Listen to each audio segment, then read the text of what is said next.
అక్కకి అప్పుడే పెళ్లి చేస్తారంట. అవునా? ఏంటి నాన్నమ్మ అవునా అంటున్నావు? పెళ్ళంటే అంతే, ఇంకా లైఫ్ లో ఏమీ చేయలేము. అన్నిటికీ హద్దులే అడ్డంకులే. ఎవరన్నారు తల్లి? నీకేం తెలుసు నానమ్మ? ఎవరైనా తెలుసా పెళ్లి తర్వాత కూడా అన్ని సాధించిన వాళ్ళు? నాకు ఒకరు తెలుసు, వారే అంజలిదేవి. అంజలిదేవియా? ఎవరు తను? అంజలిదేవి తన 6 సంవత్సరాల వయసు నుండే నాటకాలు, స్టేజ్ పర్ఫార్మెన్స్లు ఇచ్చేవారు. తను 1947 నుండి 1999 వరకు నటించారు. వ్యాన్ పాత్రలతో పరిచయమై సాంఘిక, జానపద, పౌరాణిక, చారిత్రక ఒక్కటేమి ఆవిడ చేయలేని సినిమాలే లేవు. సినిమాలో అడుగుపెట్టేసరికి ఆమె 16 ఏళ్ల కన్య కాదు, 2 పిల్లలకి తల్లి. తను తెలుగే కాక హిందీ, తమిళ్, కన్నడ సినిమాల్లో కూడా నటించారు. అప్పట్లో లేడీ హీరోగా 2 ఉండేవారు. అందులో ఒకరు అంజలిదేవి.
నానమ్మ తర్వాత ఇంకేం చేశారు?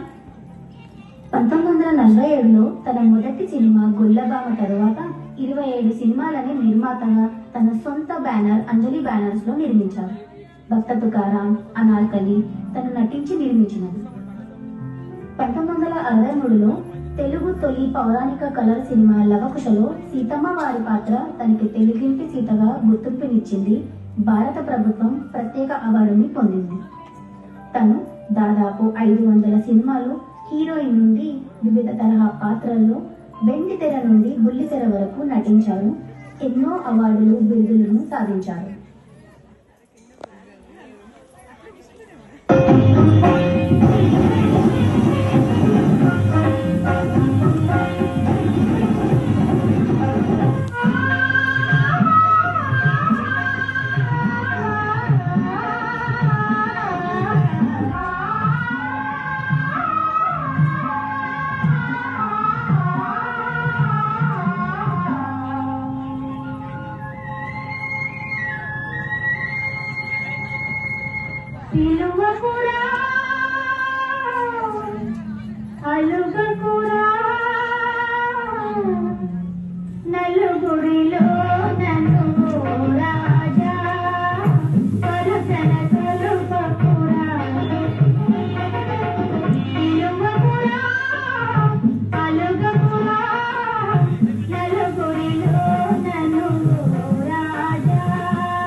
జాన్ 2014 తన 86 వయసులో చెన్నైలో కన్ను మూశారు.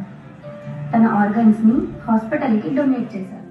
అందం, అణకువ, అభినయం, ఆలోచన ఉన్నవారే అంజలి దేవి.